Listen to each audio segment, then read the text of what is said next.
Happy Friday, guys. It's a really early morning edition. Usually wake up very early. Anyways, I go to bed early, so I wake up early, but like super early. Sometimes 3, 4 o'clock.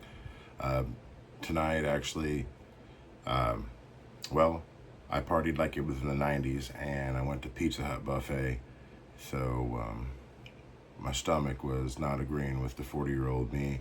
Should have left that back in the old 20s, I think. But delicious. How's everybody doing, guys?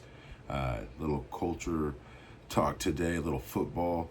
We've got Jake Paul and Iron Mike fighting tonight. Who do you guys got in that?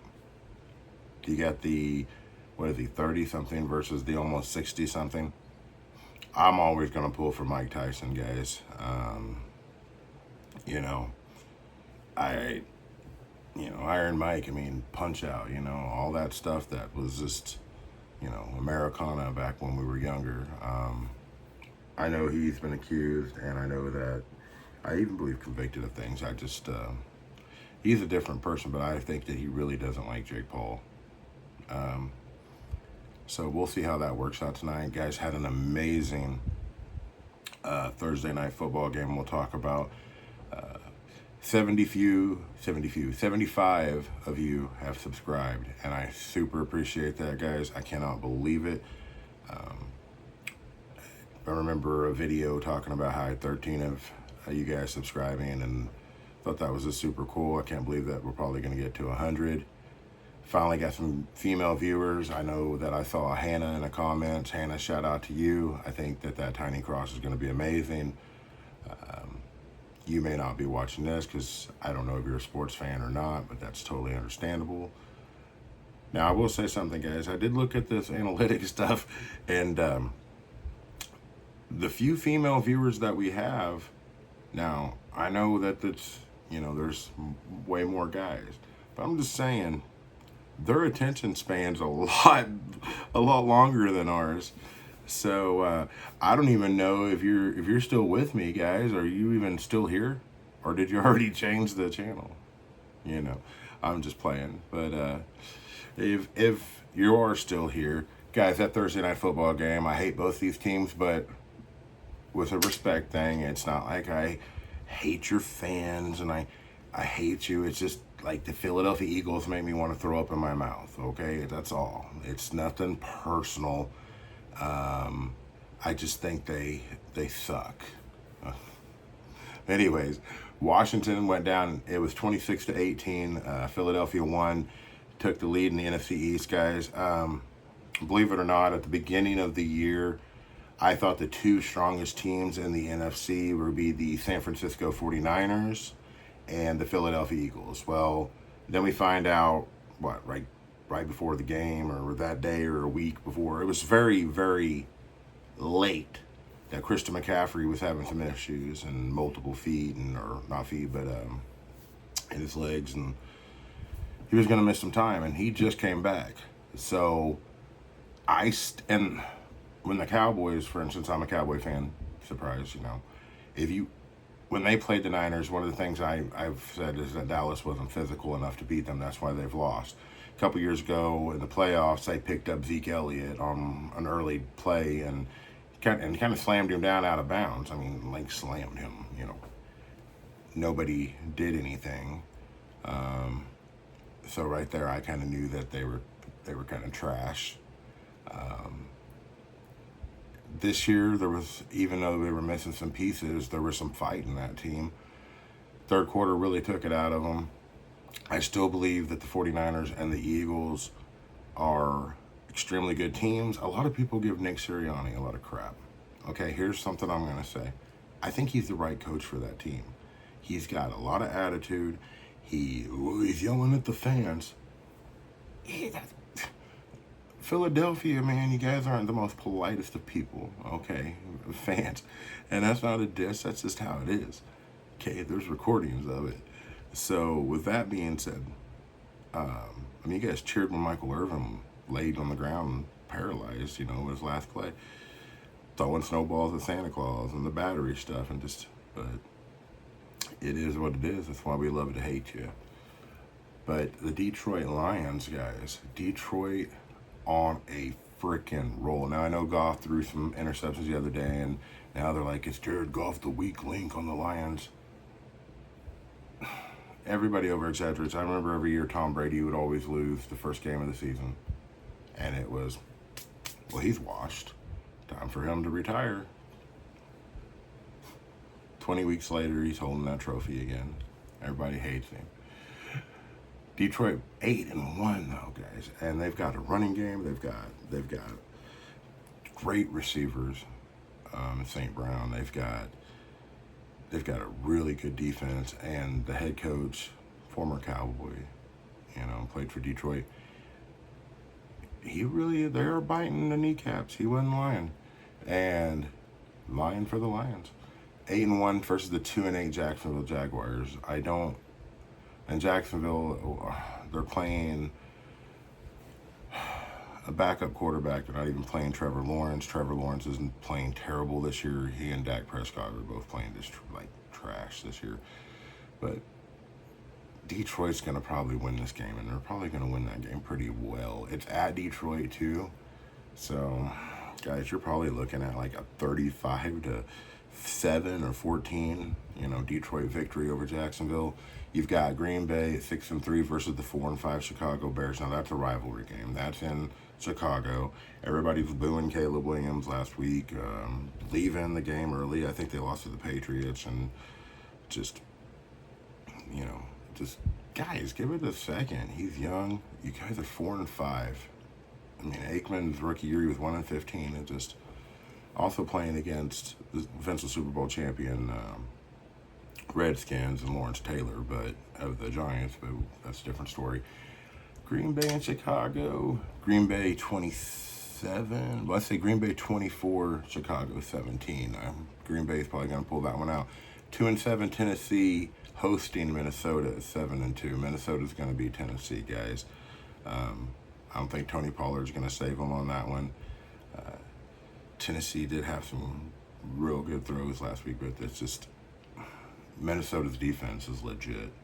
They're very legit. Sam Darnold's having a little bit of some issues right now, but if he can just not turn the ball over and let that defense do its thing, and you've got one of the best receivers in the league. So just keep doing your thing, man. And I'm saying Minnesota's going to win that one, but I think it's going to be like a 27-17, 24-17 game too. Raiders are going to Miami. Miami just beat the Rams. So I'm Las Vegas, which will always be Oakland to me. Even though I know that they went to Los Angeles and back to Oakland and then to, I guess it'll be Las Vegas. But anyways, I'm just old man. Vegas is not going to beat Miami. They've got Tua back. It's going to be a closer game, but I'm thinking 20-13 score, maybe even a 24-17 on everything, won't we, guys? Rams are going to New England. Rams are 4-5. New England's 3-7. Rams are going to bounce back on that one. They're going to win, and I don't even think it's going to be that close of a game. Drake May is doing a lot better than the Jacoby Brissett thing, in my opinion, but that is, Jacoby Brissett was just brought in to kind of mentor Drake. And as for that, the Rams are 4-5. I think they get back to 500, and I think it's probably a 35-14 type game, 35-21. And I'm sorry if you're a New England fan. I hope you don't hate me. But you guys had your run. Okay, I'm 28, 20. Well, I'm going to be 29 or 30 years going in to not having been to a Super Bowl or won a Super Bowl. I don't care about NFC championships. As a Cowboys fan, or even if you're a Cowboy player, I don't think that you should really give two rats behinds about the NFC championship. People are like, well, you don't make it. I don't care. Because guess what? If Dallas makes it there and they lose, well, you can't make it to the Super Bowl, and they make it there and they don't win. You didn't win. You can't win the big one. That was what they were called when they first came out. Well, not in 1960. They were 0-11-1. But when they started getting very good, they'd lose to the Packers in the Ice Bowl, lose to the Packers again, or lose in Super Bowl 5 to the Baltimore Colts. they were the NFL's bridesmaids. They can't win the big one. So it doesn't really matter, guys. And that was then. They weren't even that big of a. They weren't even America's team, then. But Cleveland 2-7, going into New Orleans 3-7. Cleveland's all up and down. Their defense was so legit last year, and in fact, to the point that I picked them in my fantasy draft. I've dropped them already, guys. I picked up Minnesota a while back, but don't listen if you hate this.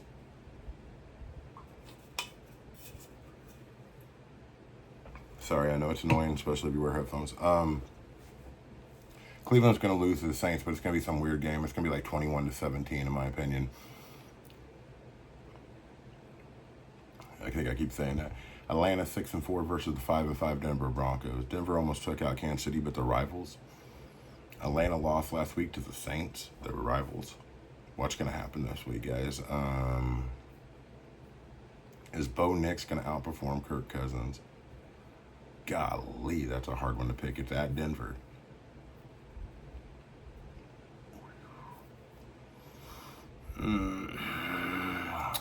Let's see. It's weird because Sean Payton coached for the Saints, right? And now he's playing Denver, and they lost to the Saints. So it's like I could see that being some kind of parody. Not like the NFL is rigged, but just like real life kind of jokey stuff. I want to pick Atlanta, but part of me says Denver is going to win this game, guys. So I'm just going to say it's going to come down to a field goal. We're going to go Atlanta. I don't know. It's close. 24-21, either team. Odds, Seattle and San Fran. Seattle's coming in. Geno Smith playing pretty decent. However, they have lost 5 games, guys. San Francisco 5-4. Starting to get a little healthier. Deebo Samuel punching the, knocking around the kickers and the long snappers. A lot of people are like, why are you picking on that guy? I get it. He's Deebo Samuel. He's paid $40 million. The kicker and the long snapper are replaceable. The kicker had missed 3 field goals, made the game-winning field goal. So, as I was talking to my wife, I said, would they come over to Deebo if I was him? And they said, whoa, what was going on with the kicker and the long snapper? And, went over and you punched them in the throat, pushed them. And I would say, he's welcome. They're welcome. And there's a difference. You got to know how to use that media, guys. Like Micah Parsons, I don't think he means to, but he is not savvy when it comes to talking, so he's always throwing somebody under the bus. I was watching a Madden where they're playing Madden one time, and he's like playing as the Cowboys on a mini rushing attack, and he's like talking, and he's like, so are you going to make the other players, like Justin Jefferson, Josh Allen, and somebody else, he's like, are they going to use their teams? He's like, yeah, and the guy that designed it. And he goes, oh, so they may have better running backs than I do. It's like, slam. I mean, Tony Pollard's not Bo Jackson, but geez, bro, are not putting Dak in or saying that Zach Martin has put in more work than Mike McCarthy ever has. Now, I'm not a Mike McCarthy enthusiast, okay? And it's not anything personal. I think he'd be a great coach for a Jacksonville or a Green, even the Green Bays and stuff like that. But in Dallas, they need somebody with an iron thumb. It's not going to happen, though. We'll get into that. San Francisco, however, I would have, Deebo should have said, listen, I went over because, it's not true, he's not the best kicker in the league, but you say, I went over and I smacked him in the head and said, snap out of it. You're the best kicker in the league. I like how I bleep that. You're the best kicker in the league, and I need you to snap out of it, man. Remember who you are. We're going to need you in the fourth quarter. We're going to need you in overtime, and I need you to make these kicks that you're capable of making. I may have saved his job. Just use the media. That way, even though you just got into it, if he watches that interview, which he will, are they going to come up and they're going to say, Deebo Samuel said this about you, that you're the best kicker in the league, and that he just came over to say, hey. And I would be like, you know what? I would have done it to anybody. It doesn't matter if it's the kicker, the quarterback, maybe the quarterback. Because, if your guy's pitching a no-hitter, you're not supposed to talk to those guys. All right? So 49ers are gonna win this game, and they're going to win like 24-17. And I know I keep saying that, but I just, there's a lot of games that are going to be pretty close this weekend. I mean, I keep saying 4 and 5, 5 and 4, right? 6 and 4, 5 and 5, 4 and 6, 3 and 7, 7 and 3 versus 7 and 2. So, guys, we've got the Indianapolis Colts 4 and 6 versus the Jets 3 and 7. Are there any New York Jet fans that are ever going to see this? And would you admit it? I'm just Aaron Rodgers, guys. At one time with one of the most accurate quarterbacks. He was mobile, so he could just kind of, not like running mobile, but just move around enough to zip it. And Father Time is undefeated. I think the only person that really had some kind of fountain of youth was TB12. Okay? We will see if Mahomes... Listen, I know I live in Missouri, but I have no... I mean, my family and stuff... my wife, and her side, they're Chief fans, but I call it like I see it. Mahomes is on pace, and people are going to be like, he cheats, or he tries to run out of bounds, and he doesn't, or refs. That's what I heard with the Cowboys, guys. It was always, well, Jerry's paying the refs. I wish he'd pay him again. I wish he'd pay him extra. Good Lord. Indianapolis 4 and 6 at the 3 and 7 Jets.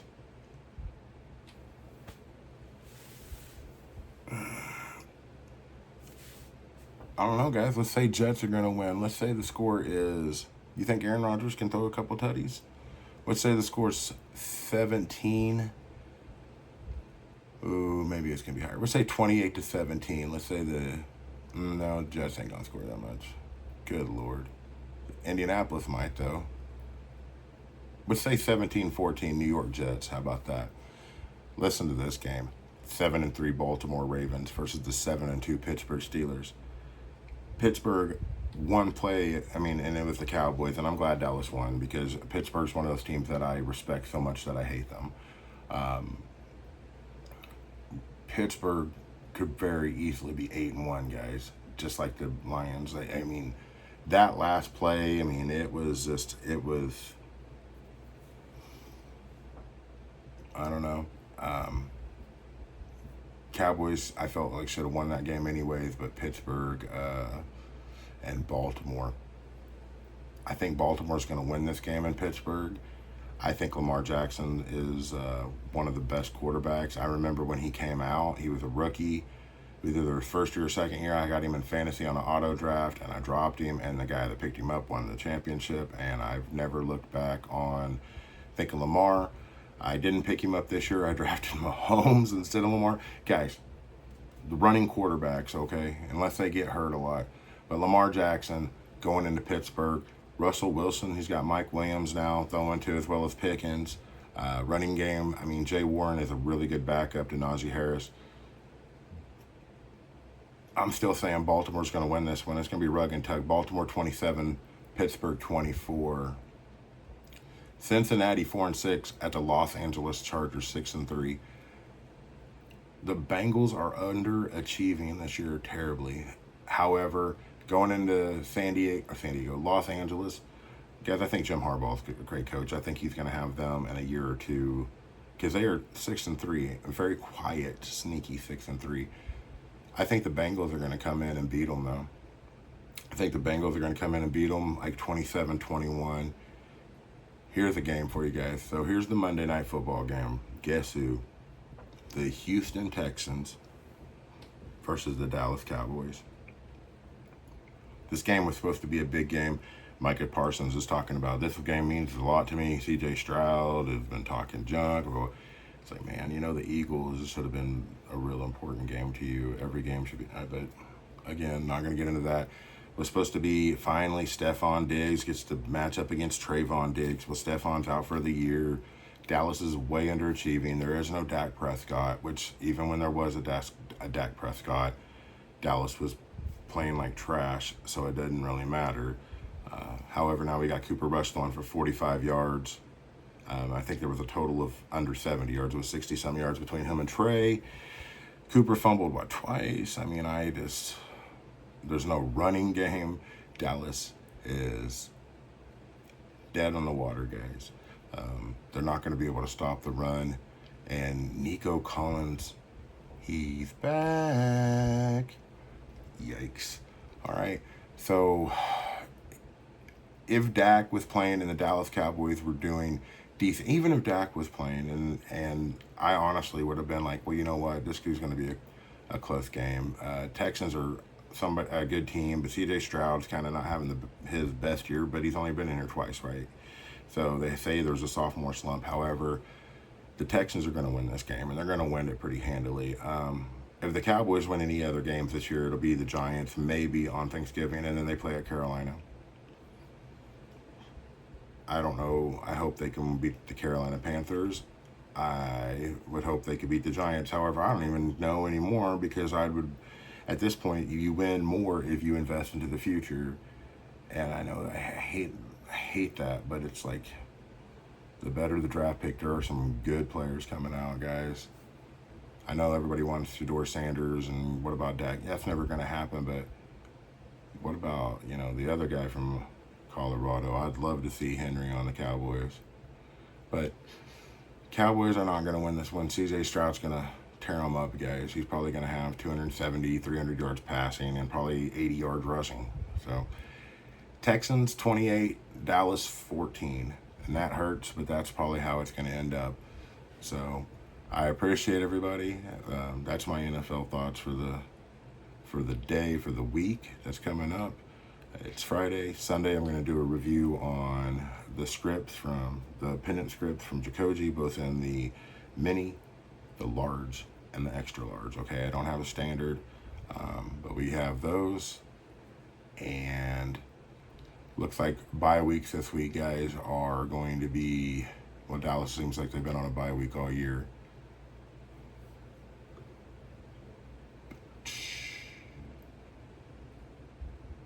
Looks like New Orleans, Carolina, Tampa Bay, and Arizona, I believe, are the teams that aren't playing this week. So everybody have a really blessed day. Just remember, like Martin Luther King said, only in the dark can you see the stars.